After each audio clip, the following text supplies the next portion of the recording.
Hi dear friend, welcome back to our platform Lokesh Rahul academy. मैं लोकेश यानी आप सभी का एक बार अपने चैनल पर फिर से स्वागत करता हूं। और आज का हमारा जो टॉपिक है यानी क्लास 10th, हम एक सीरीज में पढ़ रहे हैं। Class 10th math NCERT maths को पढ़ रहे हैं, जिसमें हम क्लास 10th मैथ्स चैप्टर 5 तक पूरा ओवरऑल कंप्लीट कर चुके हैं। अगर आपने एक भी चैनल को अभी तक मतलब एक भी वीडियो को अभी तक नहीं देखा हुआ है, इधर उधर भटक रहे हो और आप पहली बार मेरे चैनल पर आए हो, तो प्लीज पहले जाकर के अपने धीरे धीरे इस जो वीडियोस आती जा रही हैं उनको भी पढ़ते हुए चलिए धीरे धीरे, और खाली टाइम में अपना पीछे से भी कंप्लीट सिलेबस करते हुए चलिए। और अगर आप चैनल पर नए हो तो प्लीज चैनल को सब्सक्राइब कर लियो। तो आज का जो टॉपिक है, देखिए आपको दिख रहा है कि बहुत ही इंपॉर्टेंट टॉपिक होने वाला है। तो इम्पोर्टेंट टॉपिक क्यों होने वाला है? क्योंकि आपको अच्छे से पता है कि आज के टॉपिक में क्या है। ठीक है, आप अच्छे से समझ चुके होंगे, क्योंकि आज का जो टॉपिक है वो है आपका ट्रायंगल। क्या है आपका? ट्रायंगल। और ट्रायंगल देखिए हर किसी बच्चे को अच्छे से समझ में, हर किसी की प्रॉब्लम होती है कि वो अच्छे से क्लियर कर पाए अपने ट्रायंगल्स के टॉपिक को, ट्रायंगल्स के कंसेप्ट को अच्छे से क्लियर कर पाए। तो आज हम ट्रायंगल के टॉपिक को समझने वाले हैं, एक्सरसाइज 6.1 को करने वाले हैं। तो इसमें है हमारा कॉन्सेप्ट ऑफ सिमिलैरिटी। सिमिलैरिटी यानी समरूपता के कुछ कॉन्सेप्ट्स हैं जिनको हमको पढ़ना है। इस पूरे चैप्टर के अंदर समरूपता के बारे में पढ़ना है। सिमिलैरिटी को हम कहते हैं समरूपता। ठीक है, हिंदी में कहते हैं हम इसको समरूपता। आज मैं समरूपता और सर्वांग समता दो टॉपिक्स होते हैं, मैं आपको क्लियर करता हूं। सर्वांग समता या फिर सर्वांग सम। सर्वांग सम, सर्वांग सम। ठीक है, इसको इंग्लिश में बोलते हैं कॉन्ग्रुएंस, कॉन्ग्रुएंस। ठीक है, और एक होता है आपका समरूपता, जो होता है हमारा सिमिलैरिटी वाला कॉन्सेप्ट। तो पहले मैं शुरुआत इन चीजों से करता हूं। जिस ट्रायंगल के टॉपिक की मैं शुरुआत बहुत सी छोटे टॉपिक से करने वाला हूं, यानी छोटे से कॉन्सेप्ट से करने वाला हूं, वो है समरूप और सर्वांग सम। पहले हम इन चीजों में डिफरेंस समझेंगे, क्योंकि हम क्लास 10th में जो है हम सिर्फ और सिर्फ ओनली यही चीजें पढ़ने वाले हैं, समरूपता के बारे में, ना कि सर्वांग समता के बारे में। तो सर्वांग समता को भी समझते हुए चलेंगे और उसके कॉन्सेप्ट को मैं क्लियर करूंगा, जिससे कि आपको समरूपता यानी सिमिलैरिटी और कॉन्ग्रुएंस में डिफरेंस समझ में आए, टॉपिक अच्छे से क्लियरिटी में समझ में आए। ठीक है, कोई भी इनके बीच में मिसअंडरस्टैंडिंग आपको ना रहे, और इस टॉपिक को बहुत ही आराम से पढ़ते हुए चलेंगे हम। कोई भी जल्दबाजी नहीं करेंगे, कॉन्सेप्ट को धीरे धीरे समझते हुए चलेंगे। ठीक है, देखिए पहले समझते हैं हम सिमिलरिटी यानी कि कॉन्ग्रुएंस के बारे में कुछ समझने की कोशिश करते हैं। बेसिकली हम कॉन्ग्रुएंस को क्लास 9th के अंदर स्टडी करके आ चुके हैं, क्लास 9th को हम पढ़ चुके हैं, और इसमें हमने कॉन्ग्रुएंस के बारे में समझ चुके हैं कि समरूपता किसे कहते हैं, सॉरी सर्वांग समता यानी सर्वांग सम टॉपिक्स क्या होता है। देखिए मैं आपको बताता हूं कि इसको हमको पहले पढ़ना कैसे है। ठीक है, चलिए देखिए पहले हम समझते हैं, क्लास 9th से स्टार्टिंग करते हैं ट्रायंगल्स के बारे में। ट्राई एंगल्स, ठीक है, ट्रायंगल्स के बारे में हम क्लास 9th से स्टार्टिंग करते हैं। उसमें हम सबसे पहला टॉपिक पढ़ते हैं सर्वांग सम। सर्वांग सम बेसिकली हमारे इसके क्लास 10th के अंदर ये चीज़ नहीं है, सर्वांग सम किसे कहते हैं, लेकिन इसके लिए थोड़ी सी कंफ्यूजन है कि सर्वांग सम और कभी कभी ये जो आपका समरूपता, दोनों के वर्ड जो है हमको कभी कभी कंफ्यूज करते हैं। तो मैं इनको क्लियरली मेंशन करता हूँ, सर्वांग सम और समरूपता क्या चीज़ होती है, तो आपकी अलग अलग चीज़ें क्या है ये। सर्वांग सम का मतलब है सर्वांग सम यानी कि सर्व यानी कि सभी, सर्वांग मतलब अंग, प्लस सम यानी कि समान।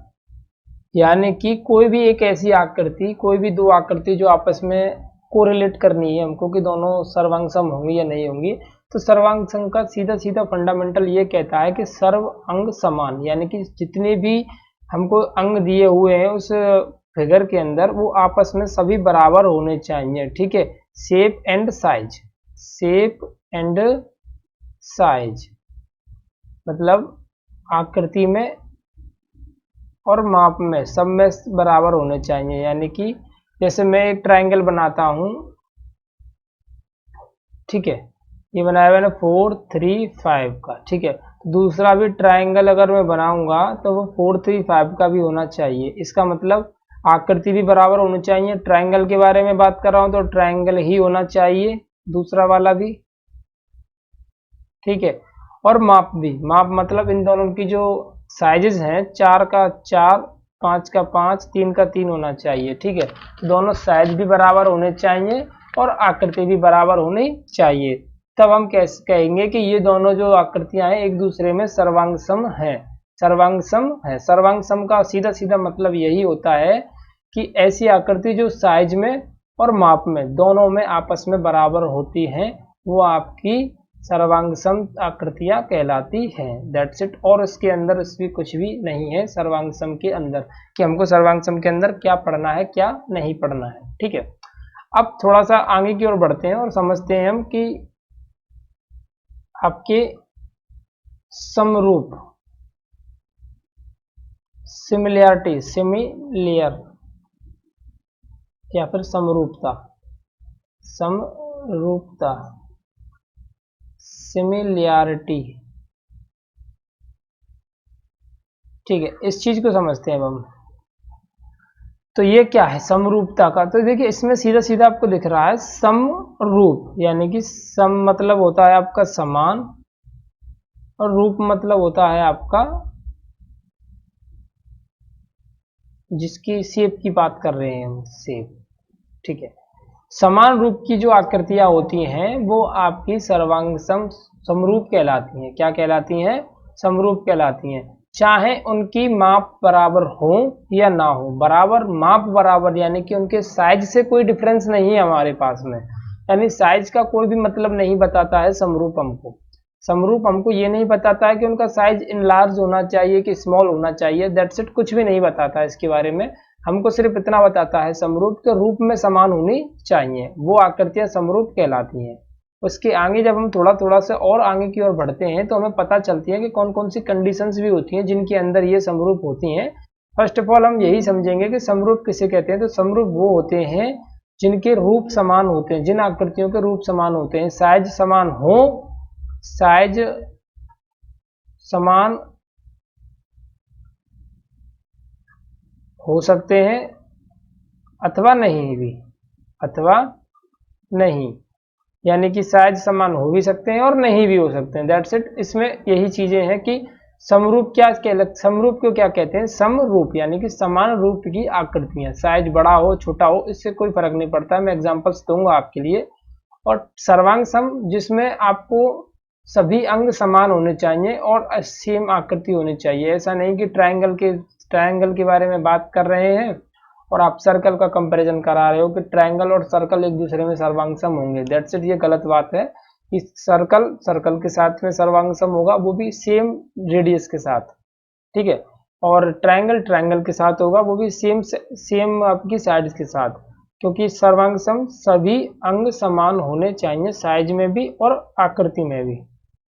लेकिन समरूप ये कहता है कि समरूप में रूप समान होना चाहिए, आकृति समान हो, और साइज में समान हो या ना हो, कुछ भी हो सकता है। देखिए मैं आपको समझाने की कोशिश करता हूँ कुछ फिगर्स लेकर। देखिए जैसे कि ये एक रेक्टेंगल है, ठीक है। मैंने एक इसको रेक्टेंगल समझा हुआ है, रेक्टेंगल, ठीक है, यानी एक आयत है और ये भी एक आयत है। ये दोनों एक आयत हैं अलग अलग, ठीक है। लेकिन क्या इन दोनों को मैं समरूप कह सकता हूँ? बताइए अब आप, क्या मैं इन दोनों को समरूप कह सकता हूँ? तो मैं इन दोनों को समरूप कह सकता हूँ, ठीक है। क्योंकि देखिए ये भी एक आयत है और ये भी एक आयत है, ठीक है। लेकिन दोनों के साइज अलग अलग हैं लेकिन रूप में दोनों समान है। तो मैं कहूँगा कि ये दोनों कैसे हैं? सिमिलियर हैं, ठीक है। आगे की कंडीशंस के बारे में पढ़ेंगे कि कब समरूप होते हैं कब समरूप नहीं होते हैं। ऐसी भी केसेस बन सकती हैं जिनके अंदर ये समरूप नहीं भी होंगे, ठीक है, ऐसी भी केसेस बन सकती है। मैं उन चीज़ों को आपको आगे एग्जांपल्स और लूंगा, आपकी एक्सरसाइज के सॉल्यूशंस क्वेश्चंस लूंगा, तब आपको समझाऊंगा। बट फिलहाल आप ये समझिए कि समरूप कब होते हैं, जब दोनों की आकृतियां समान होती हैं। क्योंकि क्या है कि हम पहले पहले स्टेप को समझते हैं। पहला स्टेप ये कहता है कि सिर्फ रूप समान होना चाहिए, आकृति समान हो, सॉरी रूप समान होना चाहिए, साइज में कैसा भी हो, बड़ा हो छोटा हो, दैट्स इट, कुछ भी चल सकता है। जैसे मैं फॉर एग्जांपल आपको एक एग्जांपल देने की कोशिश करता हूं, जैसे कि ताजमहल। ठीक है, ताजमहल एक बड़ा वाला ताजमहल जो रियल लाइफ में आपके आगरा में है, ठीक है, जो रियल में है। और एक आपका जो किताबों में या फिर आपका फोटो में जो आपको ताजमहल दिखता है, एक वो होता है, एक ताजमहल वो है जो आपको फोटो के अंदर दिखता है, यानी कि आपको आपकी इमेज के अंदर दिखता है। तो दोनों अगर इमेजेस को मैं अगर कंपैरिजन के साथ में लेता हूं, तो मैं कहूंगा कि जो रियल इमेज है और जो आपकी वर्चुअल इमेज यानी आभासी इमेज जिसको हम कह सकते हैं, फोटो वाली इमेज, दोनों एक दूसरे के समरूप आकृति कहलाएंगी। दोनों के साइज अलग अलग हैं। रियल साइज कितना कितना बड़ा होता है, कितना बड़ा है आपका ताजमहल, ठीक है, लेकिन आपकी जो फोटो वाली इमेज है वो इतनी सी है, सिर्फ ओनली इतनी सी। तो ये कहेंगे कि दोनों के आकार बराबर नहीं है, एक साइज में बड़ा है एक साइज में छोटा है, लेकिन दोनों कैसे हैं, समरूप हैं, रूप में बराबर हैं। तो हम कहेंगे कि दोनों आकृतियां समरूप कहलाएंगी। आई होप आपको मेरी बात समझ में आ गई होगी। मैं अभी तक जो समझाने की आपको कोशिश कर रहा हूँ, जैसे कि आपको ये दिख रहा है, ये वाला थोड़ा बड़ा दिख रहा है आपको ट्रायंगल, ये वाला आपको थोड़ा सा छोटा दिख रहा है, ठीक है, ये थोड़ा सा स्मॉल दिख रहा है। दोनों है कैसे हैं, ट्रायंगल्स हैं, दोनों की साइज अलग अलग है लेकिन शेप दोनों का एक जैसा है। कैसे हैं, ट्रायंगल्स हैं, तो हम कहेंगे ये दोनों क्या होंगे, सिमिलर होंगे। ठीक है, आई होप आपको मेरी बात समझ में आ गई हो। प्लीज़ फटाफट से आप जल्दी से मुझे कमेंट करके बताएं अगर आपको मेरी बात समझ में आ गई, तो एक थंब का साइन मुझे कमेंट बॉक्स में सेंड करें फटाफट से, जिससे मैं आगे की ओर बढ़ सकूं। मैं अपनी बात को अगर आपके साथ आप तक अच्छे से डिलीवर्ड कर चुका हूं, तो प्लीज़ मुझे आगे बढ़ने के लिए सिग्नल दें।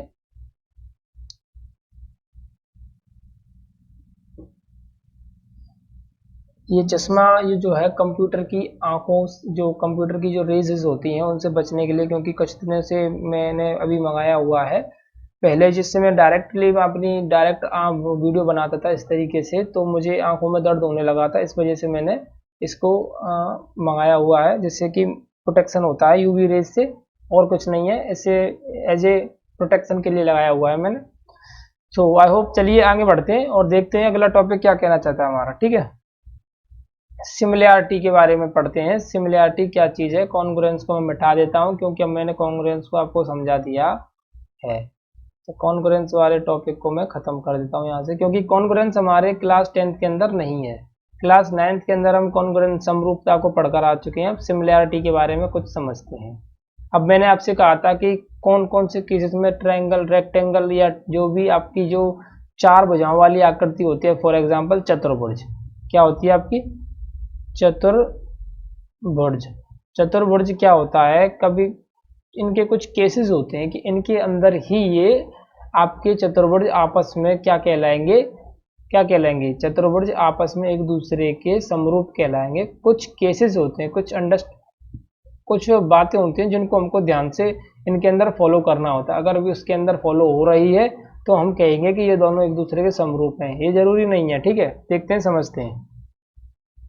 जैसे कि ये है 2.4, एक एग्जाम्पल है 2.4, और ये साइज है आपकी 2.1 की, और ये साइज है आपकी 1.5 की, और ये साइज है आपकी 2.5। ठीक है, अब देखते हैं, देखिए, और एक मैंने बड़ा वाला लार्ज बना दिया है। दोनों ही एक दूसरे के सिमिलर है या नहीं है। अब कुछ केसेस में हमको इसको डिफाइन करना है। अगर मैं आपसे डायरेक्ट कहूँगा बताइए सिमिलर है या नहीं है, तो आप कहोगे सर बस थोड़ा दोनों आकृतियां दोनों सेम है, यानी कि दोनों जो शेप दी हुई हैं वो दोनों बिल्कुल सेम है, बट एक बड़ा एक छोटा है, तो हाँ ये सिमिलर होंगे।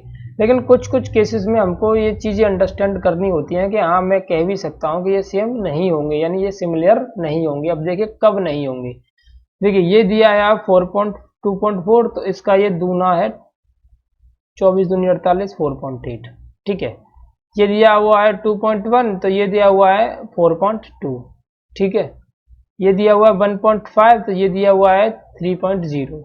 ये दिया हुआ है 2.5, तो ये दिया हुआ है आपका 5। सब में कितने का डिफरेंस, मतलब कितने का रिलेशन फॉलो हो रहा है सभी के अंदर, है ना। अगर मैं सभी की साइज की जो लेंथ दी हुई है, सभी लेंथ का अगर मैं रेशियो निकालूं तो क्या आपस में बराबर आएगा, देखते हैं, ट्राई करते हैं, मैं बताता हूँ आपको। जैसे ये दिया हुआ है 2.4 और इसका रेशियो 4.8 के साथ DC/SR। मैं आपको बताने की कोशिश जो कर रहा हूँ उसको समझने की कोशिश कीजिएगा, ठीक है। ये 2.1 और ये है आपका 4.2, ठीक है। और ये दिया हुआ आपका 2.5 और ये दिया हुआ आपका 5 और ये दिया हुआ 1.5 और ये दिया हुआ आपका 3। सबको अगर मैं कैंसिल आउट करता हूँ तो 1/2 1/2 1/2 1/2, ठीक है। ये सभी बराबर आ रहे हैं क्योंकि इन सभी में 2 का मल्टीपल हो रहा है, यानी कि 2 से मल्टीप्लाई हो रहा है। ये 2.4 है तो 2.4 था तो मैंने साइज को बढ़ा दिया, 2.4 को मल्टीपल 2 का गुणा कर दिया, ये हो जाएगा 4.8 का साइज बना दीजिए इसको ये 2.1 था, 2 का गुणा करके इसको 4.2 बना दीजिए। ये 1.5 था, 2 का गुणा करके इसमें 3 बना दिया, और ये 2.5 था, इसको मैंने 5 बना दिया। तो इसमें एक चीज है जो आपको रिलेशन फॉलो हो रही है, वो है कि सभी भुजाओं का अनुपात बराबर है, पहली बात। तो इसमें हम सभी भुजाओं का अनुपात देखिए, ये रहा AB/A'/B' और BC/B'/C', CD/C'/C', DA/D' और A'। ये क्या कहना चाहता है, ये कहना चाहता है कि किसी भी चतुर्भुज में अगर वो सिमिलर होंगे तो ये चीजें फॉलो जरूर करेंगी। कौन सी? पहली चीज तो ये है कि उनकी भुजाओं का अनुपात, उनकी संगत भुजाओं का अनुपात, उनकी संगत भुजाओं का अनुपात हमेशा बराबर होगा। जैसे मैंने इसके संगत ये साइड ली, इसके रिलेटिव में मैंने ये साइड ली, करस्पॉन्डिंग साइड, तो 2.4 और 4.8 का रेशियो लिया, फिर इसका और इसका रेशियो लिया, इसका और इसका रेशियो लिया, और इसका और इसका रेशियो लिया, तो देखा हमने कि सभी रेशियोज आपस में बराबर हैं, यानी 1/2 1/2 1/2 दैट्स इट, सभी 1/2 आए, यानी सभी रेशियोज आपस में बराबर हैं। तो एक कंडीशन तो फॉलो हो गई कि हाँ इनके रेशियो आपस में बराबर हो रहे हैं। और दूसरी कंडीशन ये चेक करते हैं कि क्या इनके एंगल्स भी आपस में बराबर हैं क्या। तो देखिए ये 85 है, ये भी 85 है, डी और एस आपस में बराबर है, 70 ये भी 70, 105 105 और 100 एंड देन 100, तो सभी एंगल्स भी बराबर हैं, क्योंकि इसमें ये लिखा हुआ है कि आपस में एंगल भी आपस में बराबर होने चाहिए। अगर ये चीजें आपके चतुर्भुज के अंदर, यानी एक क्वाड्रिलेटरल के अंदर, अगर ये चीजें, दो चीजें अगर आपके क्वाड्रिलेटरल, दो आकृतियों के क्वाड्रिलेटरल के अंदर फॉलो करती हैं, तो हम कहेंगे कि ये दोनों जो आकृतियां हैं, ये दोनों जो आपके क्वाड्रिलेटरल है वो सिमिलर कहलाएंगे। अगर ये दोनों आपके क्वाड्रिलेटर के अंदर फॉलो करती हैं, दोनों का संगत भुजाओं का अनुपात बराबर होना चाहिए और सभी एंगल्स आपस में भी बराबर होने चाहिए। मैं एक एग्जांपल देने की कोशिश करता हूं, आपको समझाने की कोशिश करता हूं, ठीक है। देखिए जैसे मैंने लिखा यहाँ पर,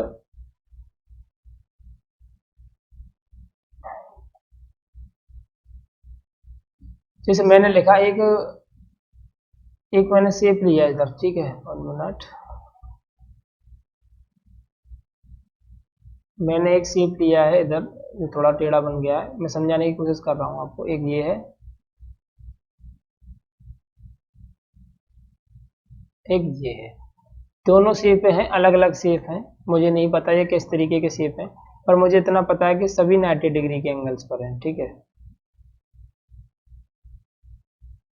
ऐसा मैंने मान लिया कि ये सभी 90 डिग्री के एंगल्स हैं, इधर भी 90 डिग्री के एंगल्स मान लिए मैंने,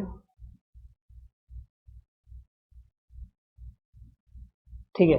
और इधर है आपका 4, यानी इसको स्क्वायर मान लेता हूँ मैं, 4 4 और 4, और इधर मैंने कर दिया 16 16 16 और देन 16। तो बताइए अब ये दोनों सिमिलर होंगे या नहीं होंगे। तो सिंपल सा है, हमने आपसे कहा था कि पहले तो चेक कीजिए कि क्या एंगल्स आपस में सभी बराबर हैं। देखिए सभी एंगल्स आपस में बराबर हैं, सभी एंगल्स आपस में बराबर हैं। तो angles are same, all angles are same in given figure. देखिए तो रेशियोज क्या है आपके, ratios are same, so given figure are similar, इधर नहीं इधर लिख देता हूं, सिमिलर, आई होप मेरी बात आपको समझ में आ गई होगी कि सिमिलर कब होते हैं और सर्वांग सम आपके कब होते हैं। अब देखिए नेक्स्ट एग्जांपल की तरफ चलते हैं। एक और मैंने एग्जांपल लिया हुआ है क्वेश्चन के अंदर। देखिए सेम एज वही एग्जांपल है जो अभी मैंने आपको समझाया था। देखिए क्या है कि आप देख सकते हैं कि आकृति 6.7 के अंदर दो चतुर्भुज हैं। क्या है, एक मिनट मैं इसका कलर चेंज कर देता हूँ। देखिए दो चतुर्भुज दिख रहे हैं आपको, दो चतुर्भुज हैं, एक वर्ग है और एक समचतुर्भुज है। समचतुर्भुज था, इस जगह पर लिखा हुआ नहीं है, समचतुर्भुज है। एक इसमें समचतुर्भुज को हिंदी में कहते हैं, सॉरी इंग्लिश में कहते हैं आपका रोम्बस, अगर आपको इंग्लिश में याद हो तो, समचतुर्भुज, ठीक है। और एक या इसका स्क्वायर। अब दो साइड्स, दोनों चीजें हैं जो कि आपकी दो चतुर्भुज हैं, तो संगत भुजाएं में एक ही अनुपात है। संगत भुजाएं देखते हैं, इसमें 2.1 है, इसमें 4.1 है। 2. इधर भी 2.1 ही है, कट गया ये, 2.1 है, 4.1 है, ठीक है। और इधर भी 2.1 है, ये भी 4.2 है, 4.2 है, 2.1 है, 4.2 है। मीन्स 21 दूनी होता है आपका 42। तो मैं इसको बता देता हूँ आपको, 2.1 upon 4.2, 2.1 upon 4.2, 2.1 upon 4.2 and then 2.1 upon 4.2। सभी को जब कैंसल आउट करता हूँ तो कितना आता है, 21 दूनी 42 होता है। मतलब 1/2, 1/2, 1/2 और 1/2, 1/2, 1/2 बार बार आता है, ठीक है। तो सभी के जो रेशियोज हैं साइड्स के, संगत भुजाएं, देखिए लिख रहा, संगत भुजाएं एक ही अनुपात में है। जैसा कि मैंने आपको बताया कि हम चेक करेंगे कि भुजाएं एक ही अनुपात में है या नहीं है, परंतु इनके संगत कोण बराबर नहीं है, परंतु इनके संगत कोण बराबर नहीं है, क्योंकि इसमें सभी एंगल्स आपके 90 डिग्री के होते हैं।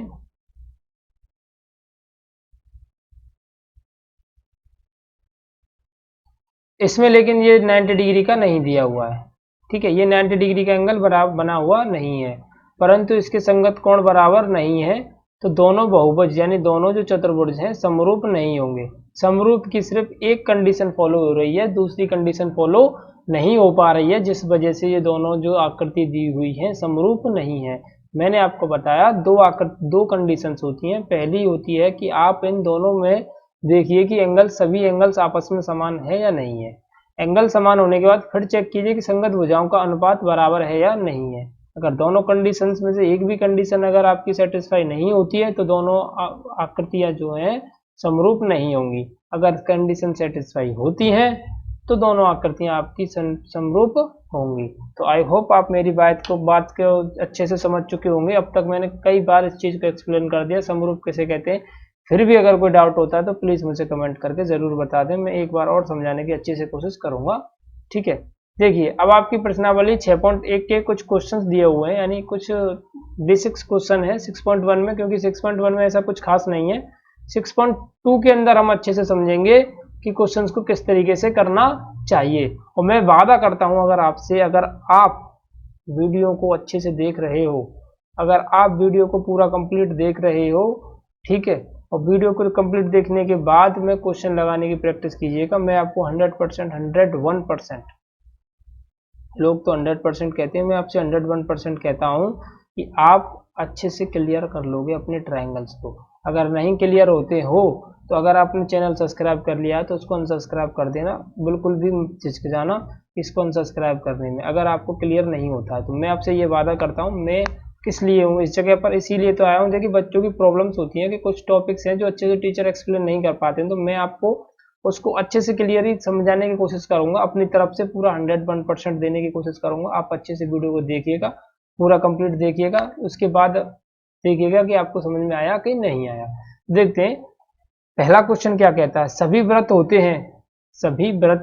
हैं सर्वांग सम होते हैं या समरूप होते हैं। अब ये चीज आपको बतानी, देखिए मैं कैसे एक्सप्लेन करता हूँ, इस क्वेश्चन को समझने की कोशिश कीजिएगा। देखिए सभी व्रत होते हैं, आई होप आपको इसका आंसर अच्छे से मिल चुका होगा, क्योंकि अगर आपने यहाँ तक वीडियो को पूरा कंप्लीट देख लिया है, आपने मेरे टॉपिक्स को जो मैंने आपको समझाने की कोशिश की हो, अगर आपको अच्छे से समझ में आ चुके हैं, तो मुझे नहीं लगता कि इस क्वेश्चन को ढूंढने में आपको ज्यादा प्रॉब्लम हुई होगी इसका आंसर ढूंढने। देखिए सभी व्रत होते हैं, अब अगर मैं लिखूं इस जगह पर कि सर्वांग सम होते हैं, मैं कहूँ आपसे कि सर्वांग सम होते हैं, मैंने कहा था कि सभी अंग समान होने चाहिए सर्वांग सम के अंदर, व्रत है तो व्रत ही होना चाहिए फर्स्ट कंडीशन, तो इसमें सभी व्रत की बात कर रहा तो ये कंडीशन अप्लाई हो रही है। लेकिन सभी व्रत क्या एक ही रेडियस के होंगे, ये चीज तो कंफर्म नहीं है, क्योंकि सभी व्रत होते हैं तो सभी व्रत होते हैं, इसमें कंफर्मेशन इस चीज की मिलेगी कि समरूप हो सकते हैं, क्योंकि होंगे तो सब व्रत ही, लेकिन साइज कुछ भी हो सकता है उनका, कोई 3 की रेडियस का हो सकता है, कोई 5 की रेडियस का हो सकता है, कोई 10 की रेडियस का हो सकता है, तो रेडियस से हमें फर्क नहीं पड़ता, लेकिन साइज अगर इक्वल है, शेप अगर इक्वल है, व्रत की बात कर रहा है तो व्रत ही है सबरे, तो वो समरूप होगा। क्या होगा, वो समरूप होगा। तो इसका पहले का आंसर क्या होगा, समरूप। क्या होगा, समरूप। आई होप आपको ये समझ में आया हो। देखिए नेक्स्ट क्वेश्चन, 2 ही 3 ही तो क्वेश्चन है इसके अंदर। सभी वर्ग होते हैं, तो सभी वर्ग, अब देखिए मैंने यही कहा था आपसे, सभी वर्ग कैसे होते हैं, देखिए मैं इधर समझाता हूं आपको। वर्ग में सभी साइड इक्वल होती हैं, ठीक है, सभी साइड इक्वल्स होती हैं, लेकिन इसमें कह रहा है कि सभी वर्ग होते हैं। अगर क्या सभी वर्ग सर्वांग सम हो सकते हैं? वर्ग हैं, एक ही प्रजाति के हैं, मान सकते हैं कि एक ही जाति के हैं कि सभी वर्ग हैं, लेकिन क्या कह सकते हैं कि सभी वर्ग की जो आकृतियां हैं, उनकी जो साइज है वो बराबर होंगी? ये तो कंफर्म नहीं है हमारे पास। हाँ, ये कंफर्म है कि सभी वर्ग हैं, तो इस चीज के तो सेटिस्फाई कर सकता है कि सर्वांग सम में हो सकता है कि वर्ग भी होगा, वर्ग हैं तो सर्वांग सम को भी सेटिस्फाई करता है। लेकिन सर्वांग सम की दूसरी कंडीशन ये कहती है कि उनकी आकृति तो होनी चाहिए एक जैसी, लेकिन उनकी जो माप, यानी कि उनकी जो आपकी यहाँ जो लाइन लेंथ दी हुई है कि जो माप है वो भी बराबर होनी चाहिए, साइज और शेप, साइज बराबर होना चाहिए। अब क्या जरूरी है कि सभी वर्ग एक जैसे साइज के हों? ये तो जरूरी नहीं हो सकता। लेकिन समरूप में ये नहीं किया है, ये समरूप में सिर्फ इतना कहा है कि आपकी जो समरूप होनी चाहिए वो सिर्फ आपकी शेप बराबर होनी चाहिए, वर्ग है तो वर्ग ही होनी चाहिए, हो सकता, जरूरी नहीं है कि उसकी साइज भी बराबर हो। तो इसका आंसर भी क्या होना चाहिए, समरूप। इसका आंसर भी आपका समरूप। अब अगला क्वेश्चन है, सभी त्रिभुज समरूप होते हैं? कौन से सभी त्रिभुज हैं जो समरूप होते हैं? कौन से सभी त्रिभुज हैं जो समरूप? तो सिंपली इसका तो आंसर आपको पता है, सभी समबाहु त्रिभुज समरूप होते हैं। कैसे?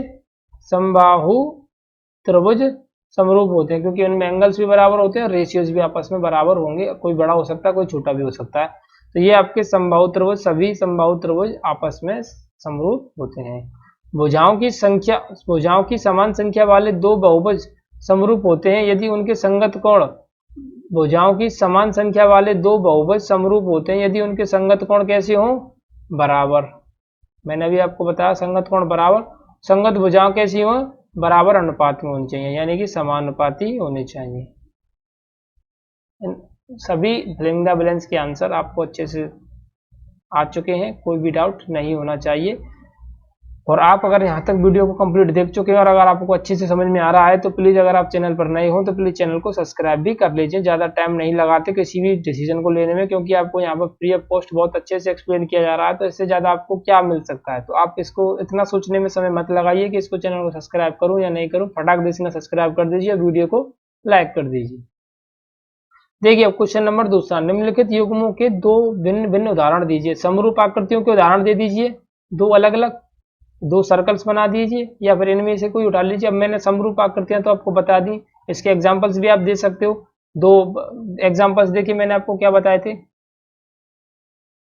समरूप देखिए ये दोनों ये जो दी हुई है, ये क्या है, समरूप आकृति का एग्जाम्पल। एक आप ये ले सकते हो और एक आप ये ले सकते हो, ये भी एक सिमिलरिटी का एग्जाम्पल है, सिमिलरिटी का, इसको भी आप ले सकते हो। ठीक है, दो एग्जाम्पल्स ये हो जाएंगे आपके। अब कह रहा है ऐसी आकृति जो समरूप नहीं है, और समरूप कौन सी आकृति नहीं थी, समरूप देखिए आपकी ये आकृति नहीं थी, तो इसका भी आप एग्जांपल ले सकते हो। सिंपली इसमें कौन से हैं कौन से नहीं है ये आप कर सकते हो आसानी से, प्रॉब्लम ज़्यादा बड़ी नहीं है ये। अगले एक्सरसाइज में आएंगे आपके पास प्रॉब्लम्स। देखिए बताइए कि निम्नलिखित चतुर्भुज समरूप है या नहीं है। अब आप ही बताइए, ये समरूप त्रिभुज, ये चतुर्भुज जो दिया हुआ है, ये जो दो चतुर्भुज दिए हुए हैं, एक ये दिया हुआ है PQRS और एक ये दिया हुआ है आपके पास ABCD, बताइए कि ये समरूप होंगे कि नहीं होंगे। ठीक, 1 मिनट का समय, अब अच्छे से सोचिए और इसका आंसर सही तरीके से, सही राइट वे में अपना आंसर सबमिट कीजिए। मैं वेट करता हूं आपके आंसर का कमेंट बॉक्स में, जल्दी से इसका आंसर मुझे बताइए।